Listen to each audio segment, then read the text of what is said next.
Assalamualaikum untuk rekan-rekan ASN khususnya dengan jabatan fungsional guru. Saya mencoba membuatkan sebuah aplikasi sederhana untuk memudahkan dalam menyusun sasaran kinerja pegawai. Tentu saja aplikasi ini sudah disesuaikan dengan peraturan Permenpan RB nomor 8 tahun 2021. Di antaranya format-formatnya yang seperti ini. Ini adalah format laporan PKP-nya, ini format rencananya, dan yang lainnya. Nah, untuk lebih jelasnya, mari kita simak bagaimana untuk menggunakan aplikasi ini. Untuk mendapatkan aplikasi ini, silakan di-download, linknya tersedia di deskripsi video. Dibaca deskripsinya supaya lebih memahami. Setelah itu, silakan yang pertama adalah kita mengisi datanya, namun untuk bagian ini perlu di-unprotect terlebih dahulu karena ini masih di-protect.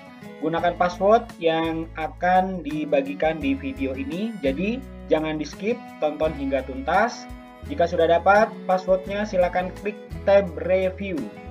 Ya. Kemudian pilih unprotect, kemudian masukkan passwordnya, dan kemudian maka bagian ini bisa diedit.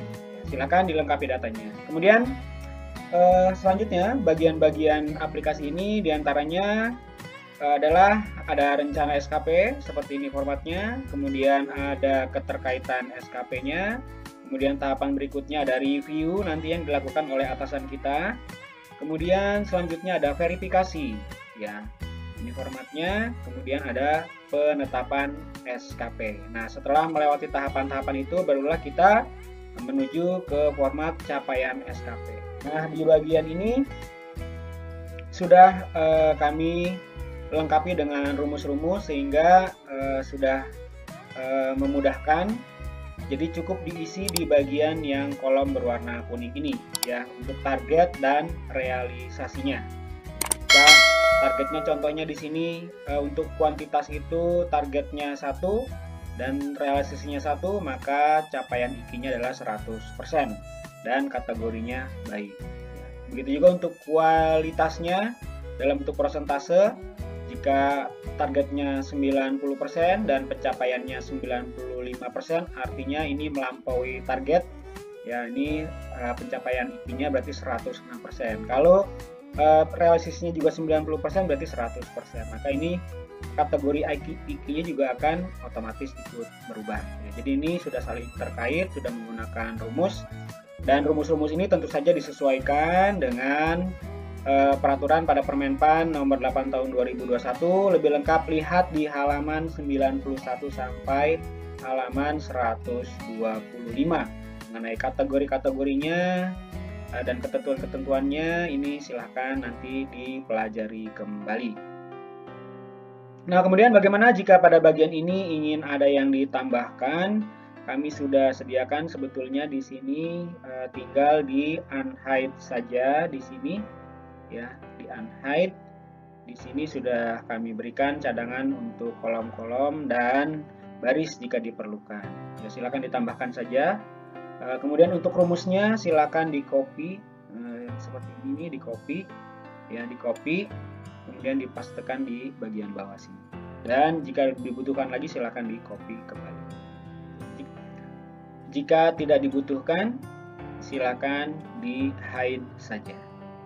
Begitu juga untuk bagian yang kinerja tambahan, jika ini ada yang tidak digunakan, silakan dihapus saja. Contohnya misalnya yang ini tidak digunakan, silakan dihapus. Tapi saran saya hapus bagian yang ini saja, bagian yang nilai tertimbang ini, kolom bagian akhir. Kenapa dihapus? Supaya tidak mempengaruhi nilai yang di sini, total nilai ini. Jadi yang lainnya tinggal di hide saja, disembunyikan. Oke, seperti itu. Ya. Nah, ini juga di bagian ini perlu diketahui bahwa ini juga terdapat rumus-rumus yang disembunyikan ya. Ini jangan sampai terhapus karena kalau terhapus ini nanti akan mempengaruhi nilai-nilai dan kriteria yang ada di sini. Oke. Nah, itu untuk capaian SKP-nya. Kemudian selanjutnya adalah bagian penilaian perilaku. Seperti ini formatnya. Ini manual, nanti diisi oleh atasan. secara manual. Kemudian untuk penilaian kinerjanya seperti ini, nilai-nilainya sudah otomatis masuk di sini. Sedangkan untuk nilai ide baru, jika ada silakan dimasukkan, jika tidak ada dikosongkan. Kemudian untuk yang penjumlahan nilai SKP dan perilaku kerja ini ada yang mengacu pada 70-30%, ada juga yang 60-40%. Keduanya dasarnya ada di Permenpan nomor 8 tersebut. Silahkan dipelajari mana yang akan digunakan. Dan selanjutnya adalah bagian akhir, yaitu laporan PKP yang seperti ini. Ini mungkin yang dulu kita kenal dengan DP3 ya, seperti ini. Oke, itu adalah format-format dan isian yang ada di dalam aplikasi ini. Jika ada bagian-bagiannya yang kurang sesuai atau perlu diperbaiki, silakan langsung saja diperbaiki dan dikembangkan lebih lanjut. Jika bermanfaat, silakan digunakan, silakan di-share. Terima kasih.